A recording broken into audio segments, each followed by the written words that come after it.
¿Cristal va a tener una alabanza? Sí, ¿verdad? Vente, Cristal. Bueno, antes de que Cristal cante, se me olvidó el papel, Cristal. Si eres tan amable, y vente de una vez para presentarte delante de la iglesia. ¿Cuántos conocen a Cristal? ¿Sí la conocen o no? Ok, ya la han visto, aunque sea un poquitito. Cristal es mi nena mayor. Tiene ya 14 años. Y por la gracia del Señor, pues donde quiera que vamos, pues mi chiquilla viene conmigo. Y esta semana tuvieron vacaciones, así es que hemos estado en el Teletón toda la semana en diferentes iglesias y ahora no es la excepción. Imagínense, llegamos hasta México desde mi casa, porque México está aquí a la vuelta de la esquina y terminando aquí vamos a regresar allá y mañana la jornada sigue, ¿no? Y yo le dije a mi hija, ¿vienes conmigo? Dice, sí, papi. A los 10 minutos ya estaba cambiada y lista para venir. Bueno, Cristal, Dios le ha dado varios dones. Ella siempre cuenta las historias de los niños todos los sábados. Es maestra de niños en la iglesia. Es diaconisa de la iglesia. Es parte del coro de la iglesia. Y bueno, ya nomás le falta predicar, aunque ya ha predicado también. Pero ahora Dios le puso a Cristal un sueño en su corazón. Mi hija me acompañaba a todas las iglesias del ministerio, las conoce todas. Cuando llegamos aquí dice, papi, esa no la conozco. Le digo, es que se cambiaron de iglesia, pero conoce todas las iglesias. Y ella ha notado algo que ha pasado casi en todas las iglesias. Pocos jóvenes, pocos adolescentes. Dice, papi, ¿qué pasa con las iglesias? Dice, a veces hay iglesias que hay solo viejitos. ¿Dónde están los jóvenes? ¿Dónde están los adolescentes? Entonces ella empezó a notar, ella empezó a hacer la conexión, que muchos jóvenes se nos están yendo de la iglesia, que muchos adolescentes, su amor se les está apagando y se están yendo. Y la pregunta es, ¿qué estamos haciendo por los jóvenes? A veces esperamos que el ministerio, un pastor venga. No, todos podemos hacer algo. Cuando vemos una necesidad, no hay que esperar que alguien venga, Dios te lo pone en el corazón, hazlo. Y Dios le puso a ella algo en el corazón. Ella tiene también el don de escribir. Y ella escribe inspiracionalmente. Su primer lenguaje es el inglés, no es el español. Aunque habla bastante español porque la llevamos a vivir a México varios años y lo habla muy bien. Pero se desarrolla mucho más en el inglés.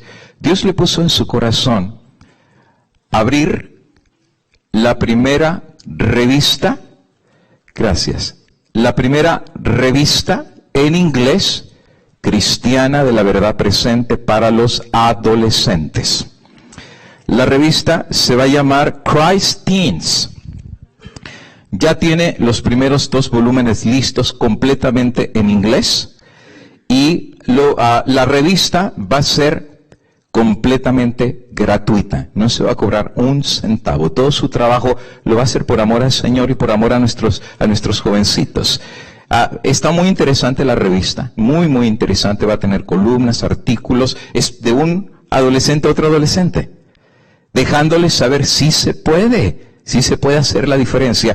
Y de hecho, en un momentito más, los que estén interesados en recibir la revista para sus adolescentes en inglés, por favor, hay una hojita de registración que Cristal la tiene, y lo único que ella necesita es que ustedes anoten los datos de sus adolescentes para tener un banco de datos, y tan pronto salga la revista, inmediatamente le manda la revista a sus adolescentes. Va a estar muy buena, ya vi la primera revista, está buenísima, está linda, y no es porque sea papá, porque si hay alguien que es bien crítico, y mi hija lo sabe, es un servidor. Pero en este caso está muy muy linda, va a ser de mucha bendición. Si tú tienes parientes tuyos, personas que tú sabes que sean adolescentes, que necesiten recibir este pan espiritual, a la salida, regístrate con Cristal, ella ya trae todas las registraciones. Si quieres la hoja promocional, que es esta, donde viene todo lo que es el ministerio que iba a hacer, pídele, ella trae como 50 hojas, y entonces ya empezó en las iglesias a hacer el banco de datos, y tan pronto el banco de datos esté listo, la revista sale para que reciban la primera bendición. Y estamos en oración, la verdad, que el Señor la bendiga, que el Señor la guarde, que le abra su mente para conectarse con nuestros jovencitos, y que quizás la inspiración de una muchachita, que a lo mejor no es evangelista ni nada, pero Dios le dio el don de escribir, que pueda conectarse con nuestros jovencitos para traerlos al reino de Jesús. Va a alabar el nombre del Señor y va a cantar un himno para la gloria de Jesús. Adelante, Cristal. Voy a cantar para la gloria del Señor.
Decimos amén.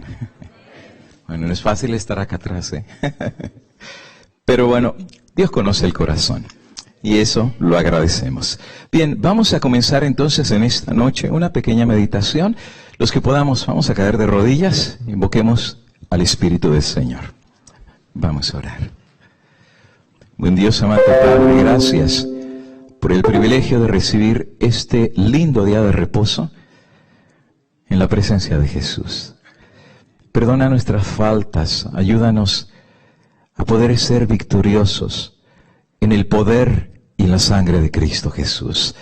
Y al estar aquí casi en la conclusión de este teletón, pedimos, Padre eterno, que tu Espíritu Santo toque corazones, los que están acá y los que a la distancia nos estarán mirando, que tu Espíritu también pueda llegar hasta sus vidas, sus hogares, sus hijos, rompa fortalezas, traiga luz en la oscuridad, pueda traer sanidad en la enfermedad y sobre todo, vida en medio de la muerte.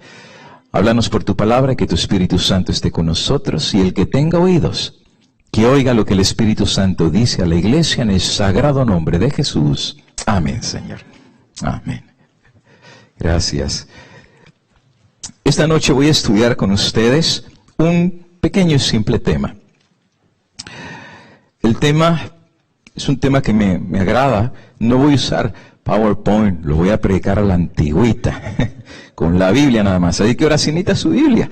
Lo que pasa es que siempre con el PowerPoint lo estamos poniendo acá atrás, ¿verdad? Pero ahora a la antigüita. Vamos a tener la Biblia y el tema se titula Ya casi en casa. Ya casi en casa. Me gusta la idea de pensar que estamos viajando al reino de Dios y que cada día nos acercamos más a ese reino. Cada día que se va es un día menos aquí, pero es un día más cerca para la patria celestial. Estamos casi en casa. Somos peregrinos en esta tierra. Este mundo no es más nuestro hogar. Cristo dijo, están en el mundo, pero no son del mundo. Hemos comenzado una jornada en la cual hemos dejado todo atrás. Algunos han dejado casas, algunos han dejado tierras, otros han dejado familia por el precio del Evangelio. Algunos los han tildado de locos, algunos los han tildado de fanáticos, y algunos hasta se nos ha dicho que hemos perdido la razón, y hasta que nos lavaron el cerebro. Cristo dijo que así como el mundo ya no lo conoció a Él, tampoco nos conocería a nosotros. Y la razón es porque ya no somos de este mundo. Dejamos lo que a este mundo le agrada, pensamos diferente al mundo. Somos diferentes por el llamado excelso que Dios tuvo para ti, para tus hijos y para tu familia. Estamos yendo al reino de los cielos, y el apóstol San Pablo habla que tú no eres el único. Hay una estela de testigos que ya descansan y no lo llegaron, no lo alcanzaron. Pero la Biblia, cuando habla acerca de ellos, dice que antes de dormir o antes de descansar, los saludaron a la distancia, como diciendo, no llegué, pero llegaré. Es solamente un poquito, y el que ha de venir vendrá y no tardará. O como dijo el mismo Job, yo sé que mis ojos verán a mi Redentor. Durmieron en fe y durmieron en esperanza, y el apóstol Pablo, hablando de ellos, dice que cuando Cristo regrese, los muertos en Cristo resucitarán primero. Aquellos que murieron en esa fe habrán de abrir los ojos, las tumbas habrán de abrirse, y finalmente la muerte será tornada en victoria. Finalmente estaremos en casa. Ellos no llegaron. Nosotros queremos llegar. Creemos por todo lo que está pasando a nuestro alrededor, que las señales nos dicen que Cristo está a las mismas puertas. Estamos, amigos y hermanos, a punto de cruzar el umbral de la eternidad.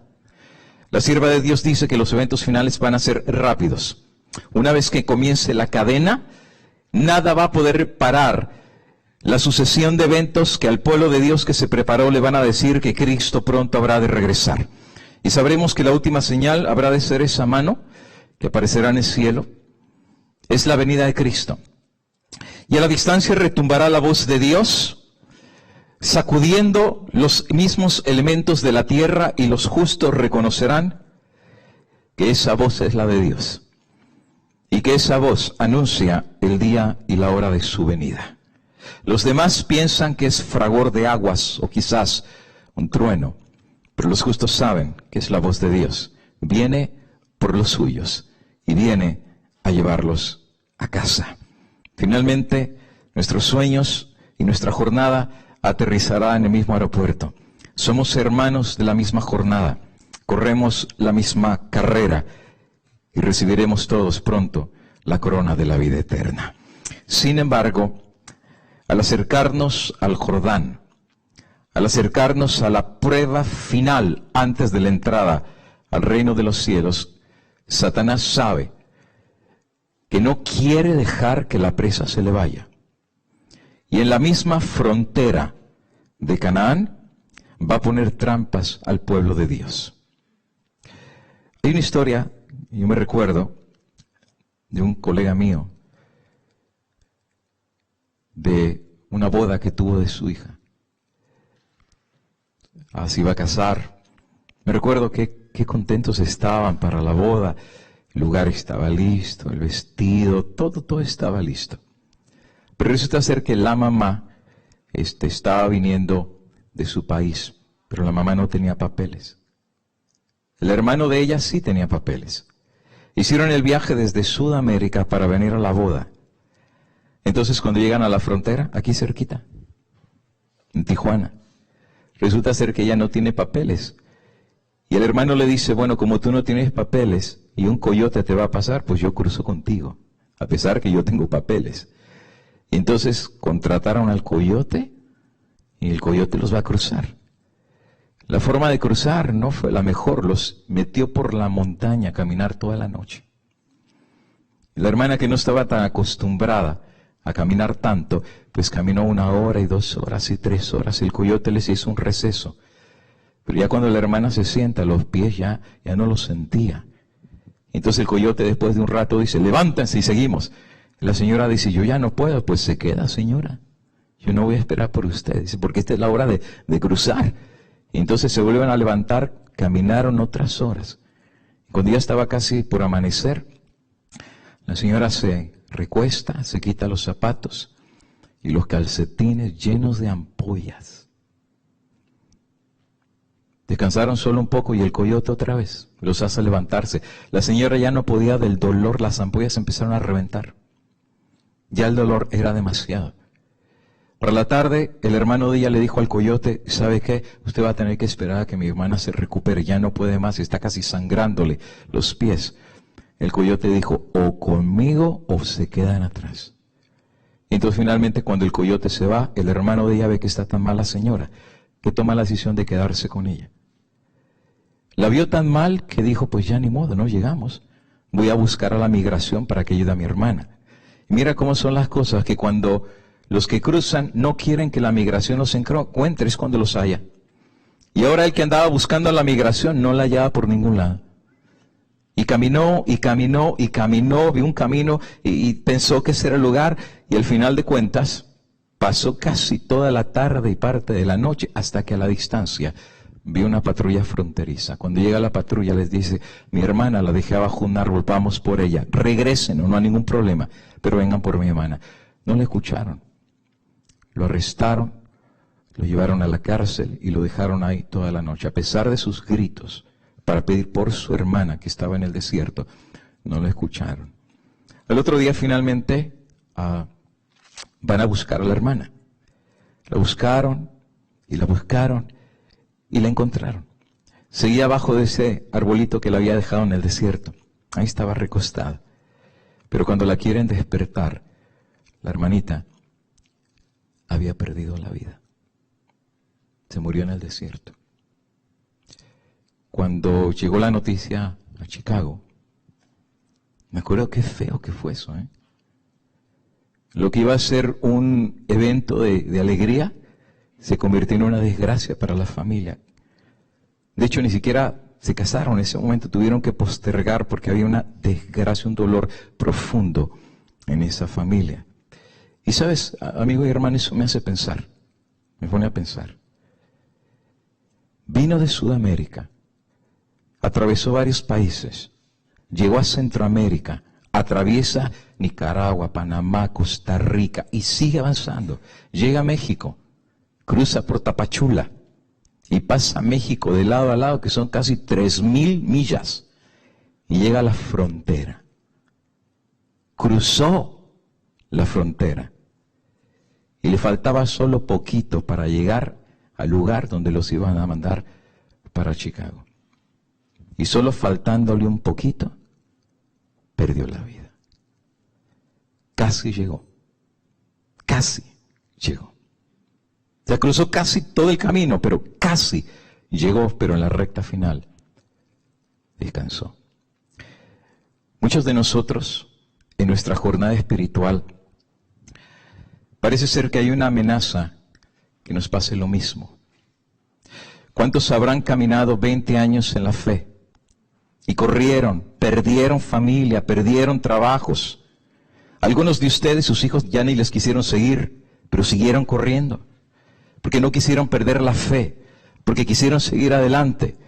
Pero qué terrible será, amigo y hermano, que en la recta final, gracias hermanito, que en la recta final nos quedemos en el camino. Que alguien diga, casi me salvé, casi me salvé. Fui directora de diaconisas, fui anciano de iglesia, fui director de la obra misionera, di estudios bíblicos, años en la obra. Me salieron canas en el servicio al Señor, pero en la recta final me quedé. Casi me salvé. Bueno, tengo que decirles en esta noche que la palabra casi arruina todo. Porque si decimos ya casi en casa, el casi nos hace ver que no hemos llegado. Y que un casi a muchos les va a costar la vida eterna. Casi salvado significa totalmente perdido. En la cuestión de la salvación no hay salvación a medias. O nos salvamos o nos perdemos. Nadie podrá decir cuando Cristo venga, Señor, casi, me faltó poquito. No, si tú no te salvaste, amigo, eso significa perdición. Nadie aquí podrá decir, casi fui doctor. Si tú no te graduaste, si no tienes el papel en tu mano por tantos años que pasaste en la universidad, pues ese casi te costó el título.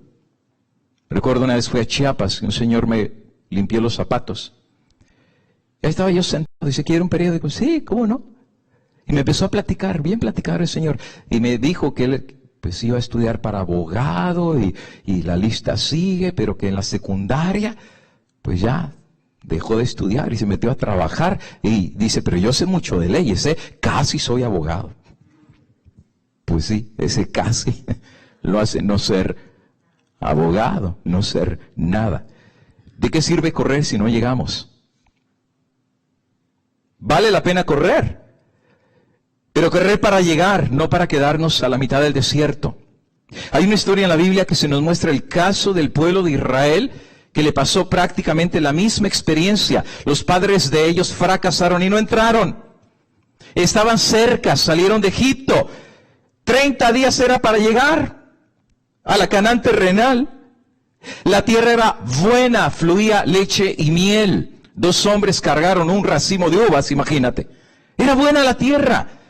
Los espías vienen diciendo, sí es buena la tierra, pero hay gigantes. Y nos ven como langostas y nos van squish, como insectos. Y infundieron miedo en la gente, y la gente que había visto al Dios abrir el mar rojo para pasar en seco, perdieron la confianza en Dios. Y Dios se enoja con esa generación y la manda de regreso al desierto. Aquellos que dijeron, nuestros hijos se van a morir en el desierto, los que se murieron fueron ellos, y los hijos son los que iban a entrar a la Canaán terrenal. Pasaron varios años y varias décadas, y cuando los incrédulos habían descansado, finalmente Dios levanta a otro que los va a introducir. El nombre de él era Josué. Josué era la mano derecha de Moisés. Moisés, la historia en Deuteronomio dice que Dios le dice, súbete finalmente al monte. Moisés obedece, no va a entrar a la Canaán por haber golpeado la roca. Dios lo estaba probando, a ver si su carácter todavía era soberbio, a ver si ya era un hombre dócil que escuchaba la palabra de Dios. Y el viejito aprendió la lección. Se despidió del pueblo, dejó a en una lloradera. No te vayas, ven con nosotros, estás aquí a la vuelta de la esquina. No, mi Dios me dijo que me subiera y allá me voy para allá. Y finalmente Moisés se subió y el pueblo lo lloró. Lo lloró. Qué lindo, están entrando bastantes llamadas, que el Señor les bendiga. Gracias a un restaurante que está mirando el canal que se llama Mi Mamá y está dando $200 para la gloria del Señor. Gracias a Joana y Jorge Sotelo de Santana. A ellos los conozco, son de mi iglesia. Están dando $1,000 como promesa al Señor por 10 meses. Muchas gracias por 100 por mes. Y también a Melissa González, ya le dijimos. Y hay otro aquí que había visto, que es a Manuel González por la donación de $750. Que el Señor le bendiga. Bueno, el resultado es de que finalmente Moisés se sube y la Biblia dice que falleció. Moisés se murió ahí arriba. Bueno, si tú lees la Biblia, dice que se hizo una cuadrilla para buscar el cuerpo de Moisés. Es que se les hizo muy feo no enterrarlo. O sea, ¿cómo se va a quedar allá tirado entre las piedras y que los coyotes se lo coman, o las hormigas? Si no, hay que darle sepultura, ¿no? Y lo fueron a buscar, pero para cosa extraña, nunca lo encontraron. Lo buscaron, pero nunca lo hallaron. Y por mucho tiempo hubo un misterio, ¿dónde quedó el cuerpo de Moisés? Pero eso ya sabemos dónde quedó, ¿verdad? Porque el libro de Judas dice que Miguel vino a pelear el cuerpo de Moisés. Y peleó con Satanás por ese cuerpo. ¿Y saben quién ganó? Ganó Miguel. ¿Y ahora quién está en el reino de los cielos? Moisés está con Cristo Jesús. Alabado sea el nombre de Dios. Y lo vemos porque en la transfiguración desciende Elías y desciende Moisés. Así que él ya está allá arriba en el reino de los cielos. Así es que, ¿qué recompensa? No lo introdujo a la Canaán de acá, pero cuando Moisés abre los ojos le digo, bienvenido a casa. Y ya Moisés dio las puertas de la nave. Qué envidia, vida la buena, ¿eh? Ya está, ya, en el reino de Dios. Pero ahora el pueblo de acá va a ser introducido a la tierra terrenal, y ahora bajo el ánimo de Josué, que 3 veces en el libro de Josué capítulo 1 se le dice, no temas, no temas, sé valiente, esfuérzate. Ahora tú eres el que llevas la estafeta y habrás de introducir este pueblo. Y finalmente dice que el pueblo está listo, ya no para cruzar el mar, va a cruzar el Jordán. Es un mega río que cuando eso se inunda es difícil de cruzarlo. Y en ese tiempo había llovido demasiado. El frío estaba pasando, las montañas estaban descongeladas y los torrentes se empezaban a formar. Y dice el texto bíblico que el Jordán estaba súper crecido en ese entonces. Dios les va a indicar 3 cosas que ellos tienen que hacer si quieren entrar en la recta final a la Canaán. Y Dios los va a probar. Y sabes que cuando yo estudio este capítulo, yo veo que son las mismas pruebas que Dios nos va a poner. Las mismas. Igualitas. Estamos a punto de entrar. Pero muchos se van a quedar por no pasar estas 3 pruebas. Y el que tenga oídos, que oiga, porque esto va para ti, para tus hijos, para tus jóvenes y para un servidor y el que escucha la palabra de Dios. Hay 3 condiciones que Dios les puso a Israel para introducirlos a esa tierra. Josué capítulo 3 y el versículo número 1 dice la palabra inspirada del Señor. Y levantándose Josué, ¿a qué hora se levantó Josué? De mañana. Y partieron de Sittim y vinieron hasta el Jordán, él y todos los hijos de Israel, y reposaron allí antes de que pasasen. La primera condición que miramos en este texto es el primer verbo. Levantándose Josué de mañana. ¿Sí? Esa es la primera condición. Tú dirás, levantarse. ¿Cómo? ¿Qué tiene que ver? Te explico. ¿Qué es lo opuesto a estar levantado? O acostado o sentado. Ahora, ¿ellos podían entrar a la Canaán terrenal sentados? ¿O podían entrar a la Canaán celestial acostados? Bueno, a lo mejor podían, ¿verdad? Si alguien empujaba la silla o alguien los arrastraba si estaban acostados. Tú sabes que hoy en día muchos que quieren ir al reino de Dios quieren entrar acostados y sentados. Pues así Dios me va a llevar. Empezaron bien, porque ellos llegaron a la frontera. Quiere decir que caminaron un tiempo, pero en la recta final, la Biblia nos dice que algunos se van a acostar, se van a sentar, y aún algunos que van a estar acostados se van a dormir, y no solo van a dormir, van a roncar. Hoy en día la condición de muchos cristianos es esa. Son dormilones espirituales. No te voy a citar lo que dice el libro de Isaías, de muchos que aman el dormir.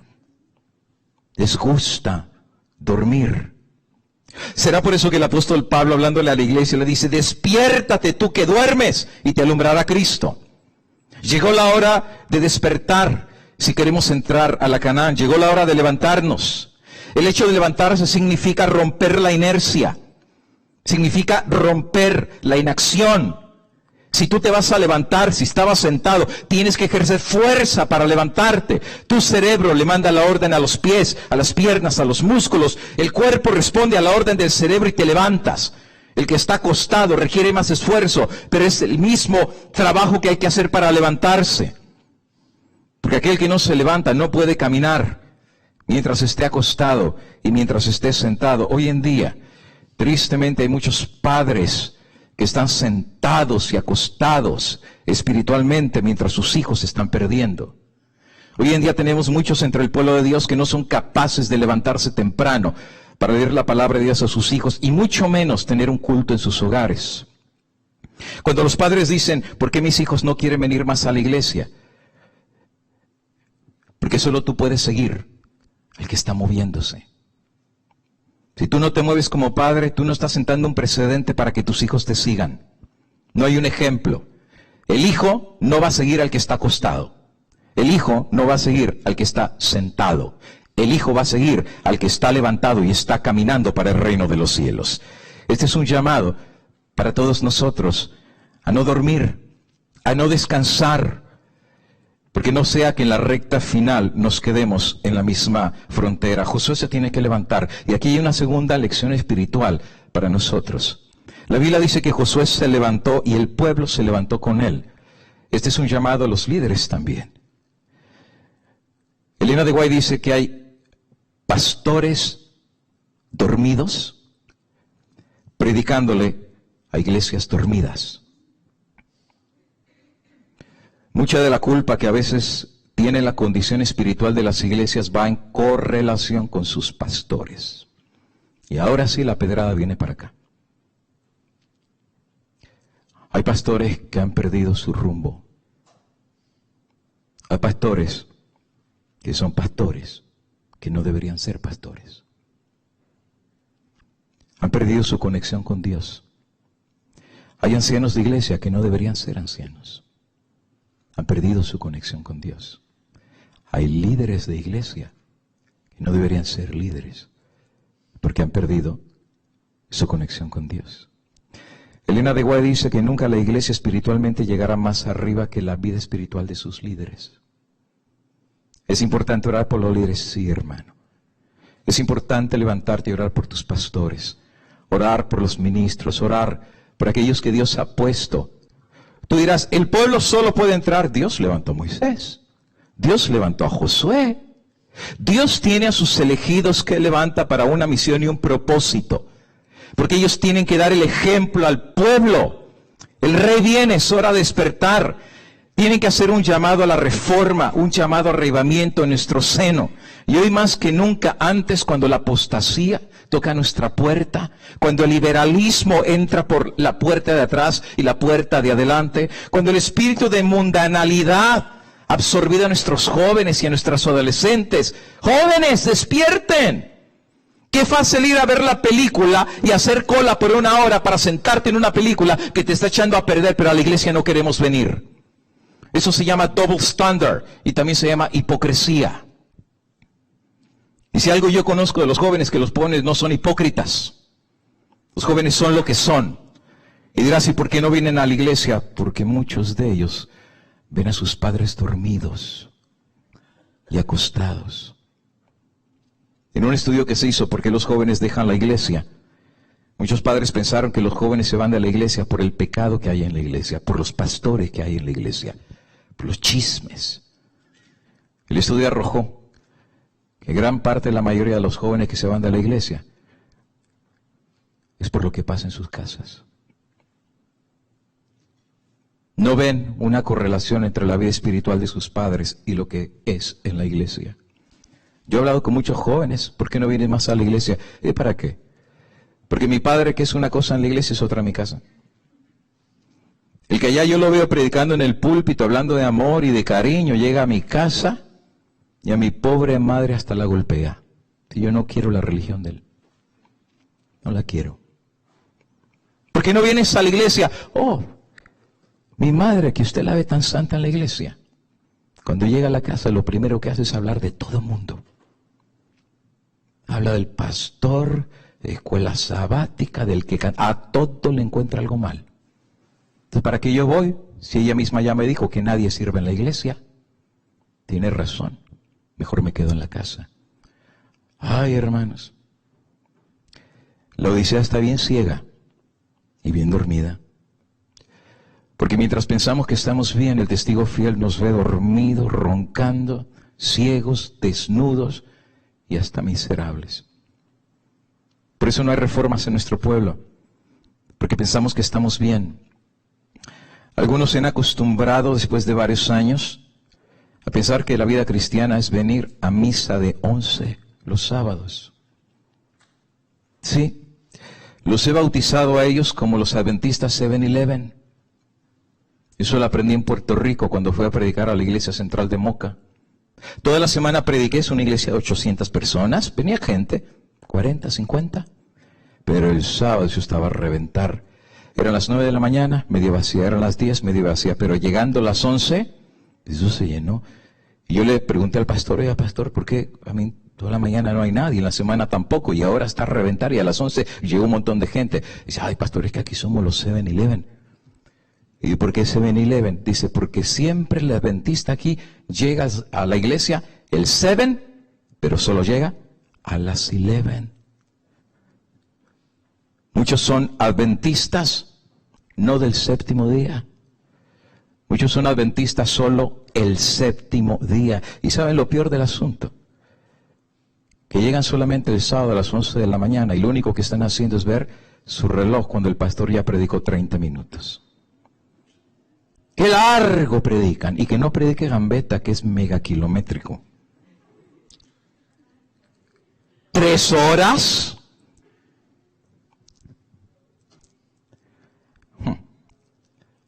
Pero la película de 2 horas, hasta palomitas tenemos, ¿eh?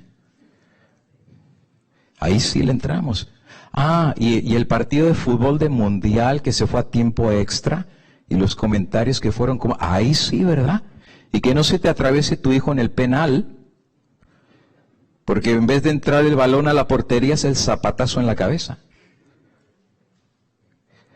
En la iglesia sí podemos cuchillar todo el culto, pero cuando está la película, ¡shh! No hables. Estamos dormidos y estamos roncando. Hemos pedido desde hace mucho un reavivamiento de parte de Dios. Esperamos como pueblo el descenso del Espíritu Santo. Eso se llama la lluvia tardía. Lo estamos esperando para el fuerte pregón. Queremos un reavivamiento. Pero para tu información, querido amigo y hermano, jamás podrá suceder un verdadero reavivamiento entre el pueblo de Dios a menos que no haya una reforma primero. A menos que no haya cambios radicales entre el pueblo de Dios, jamás descenderá el Espíritu Santo entre su pueblo. Jamás el Espíritu Santo va a ser colocado sobre hogares mundanales, hijos mundanos, padres mundanos, cristianos partidos a la mitad. Jamás el Espíritu Santo entrará con personas que tengan el corazón partido, que con un pie apunten a Canaán y con el otro pie apunten hacia Egipto. Jamás vendrá el Espíritu Santo mientras en la iglesia haya fornicación, adulterio, robo, chisme, crimen y todos los pecados de los cuales habla el libro de Gálatas, que son los frutos del Espíritu, pero son los frutos de la carne. Como nunca antes necesitamos una reforma en nuestro medio, y este es un llamado a todos. Es un llamado a los de la conferencia. Los amamos, hermanos. Los queremos. Dios los tiene ahí por una razón. Los pastores de la conferencia, oramos por ustedes. Pero es un llamado a vosotros. No permitáis que el espíritu de mundanalidad entre en nuestro pueblo. No permitan que el liberalismo entre y acabe con nuestros jóvenes y acabe aún con los matrimonios. No permitáis que el adulterio y la fornicación sean parte del estilo de vida de aquellos que se están preparando para cruzar las puertas eternas en donde no hay pecado. Josué se levantó, implicando que rompió el círculo vicioso, tuvo que tomar la decisión de levantarse, y estoy convencido que va a haber muchos que se van a levantar antes de entrar a Canaán.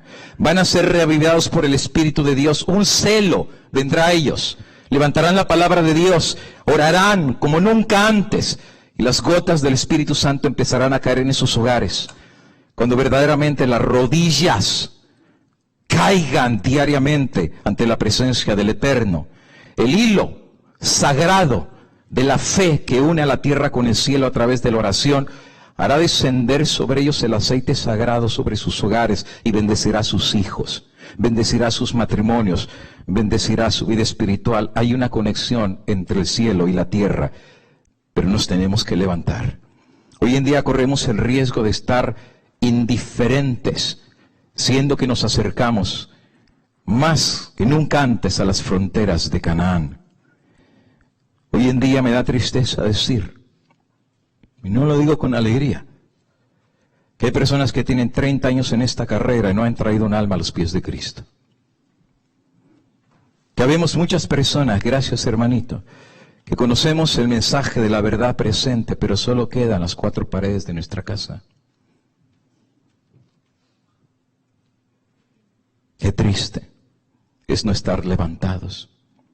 Porque a menos que este pueblo no tome la decisión de hacer cambios radicales y decir, señores, llegó la hora de despertar, y llegó la hora de cambiar, y llegó la hora de romper la inacción, no podrán ser aquellos que crucen la Canaán celestial. Josué se levantó, marcó el precedente, se levantó, dijo, señores, voy a Canaán.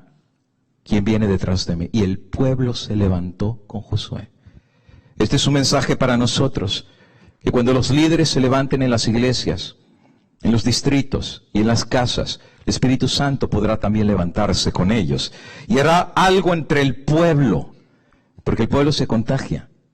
Así como los malos espías contagiaron al pueblo de negativismo, los hombres consagrados que Dios levante van a contagiar al pueblo para buscar a Dios como nunca antes. Y el pueblo se levantó. Y finalmente, cuando llegan a la misma orilla del Jordán, Josué les hace una amonestación, y eso está en el versículo número 5. Mira lo que dice Josué 5 del capítulo 3. Y Josué finalmente habló al pueblo. Y mira el mensaje de este líder de Dios, tremendo mensaje.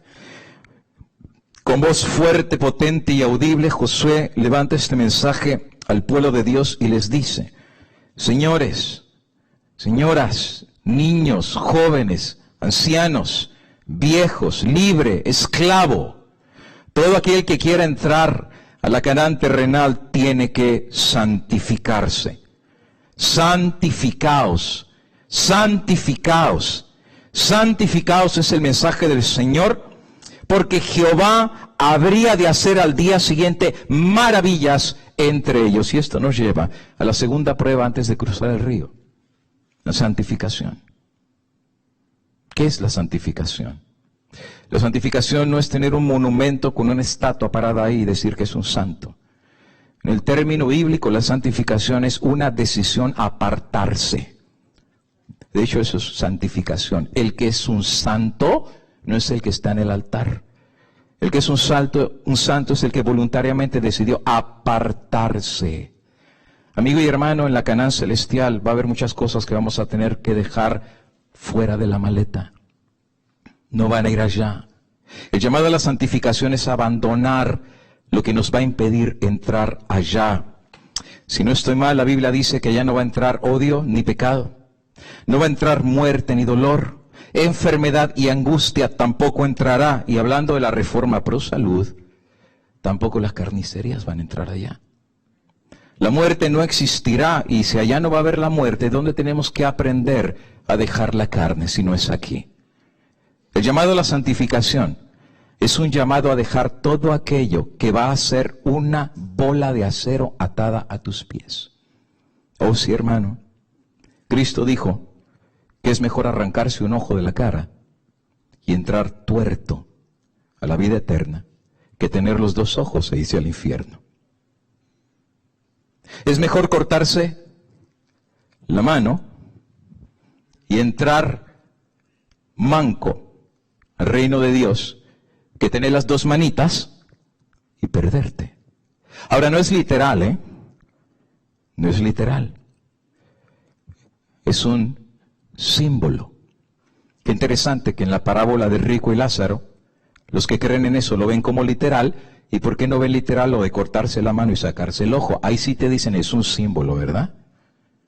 Es un símbolo. ¿Qué es la mano? Las cosas que estás haciendo que no debes estar haciendo. ¿Qué es el ojo? Lo que estás viendo que no debes de ver.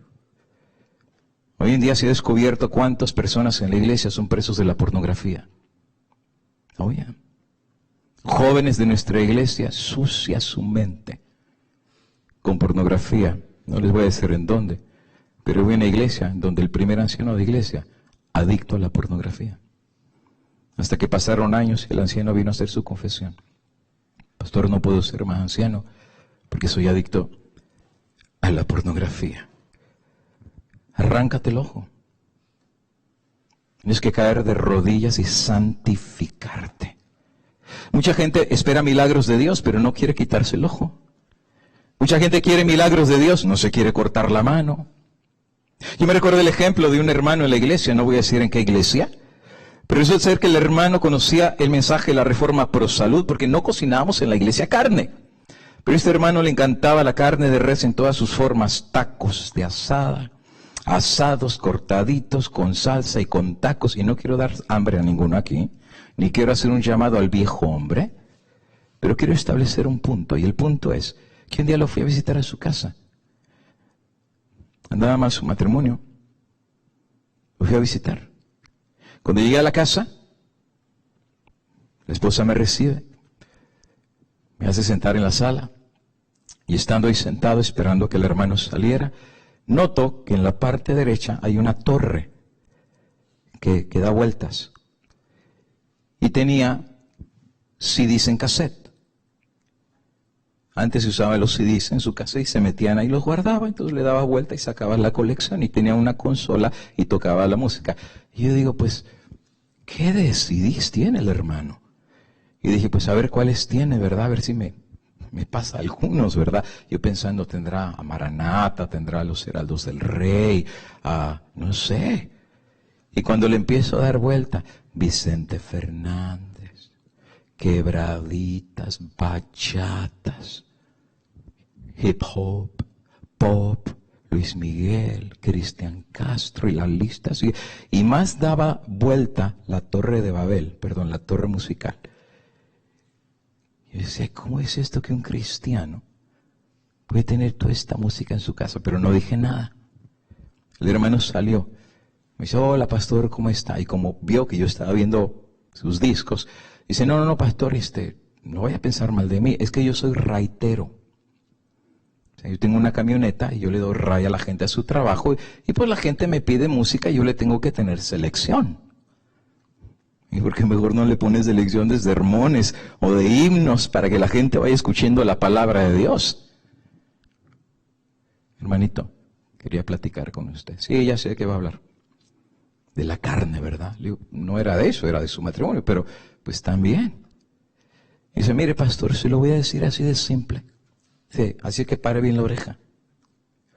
Si Dios me va a salvar, me tiene que salvar comiendo tacos de res y mis milanesas empanizadas. Dice, a mí la carne nadie me la va a quitar, pastor, ni usted ni nadie. La Biblia dice santificaos. Santificaos. Elena de Guay dice, la lucha más grande del cristiano no es la lucha contra otros, es la lucha contra uno mismo.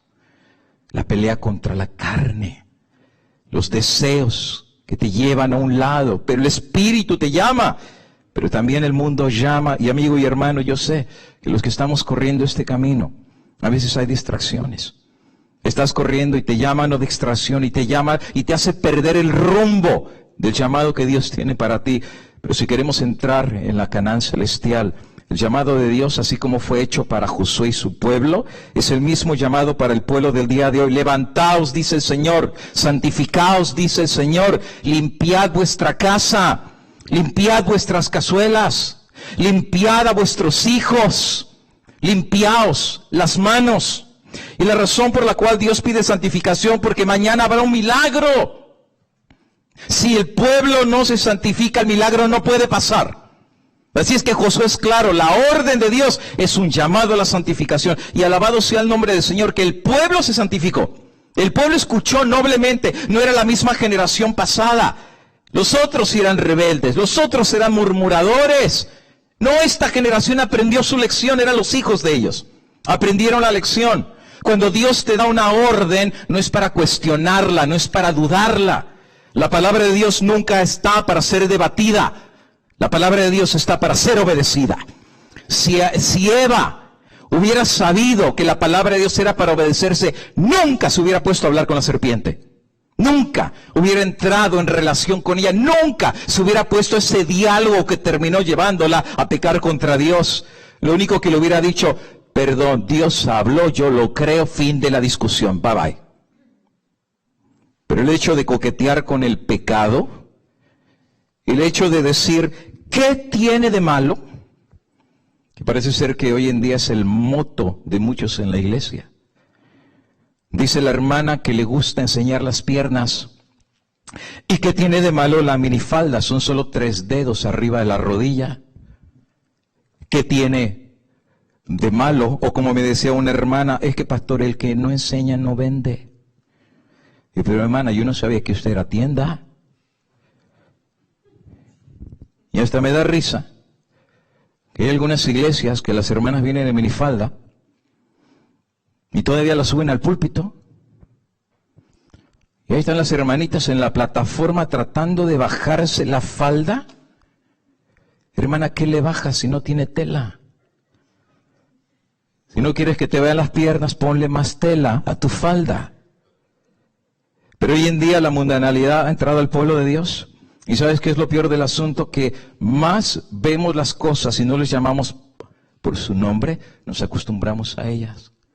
Ya después no le vemos nada de malo, se nos hace normal.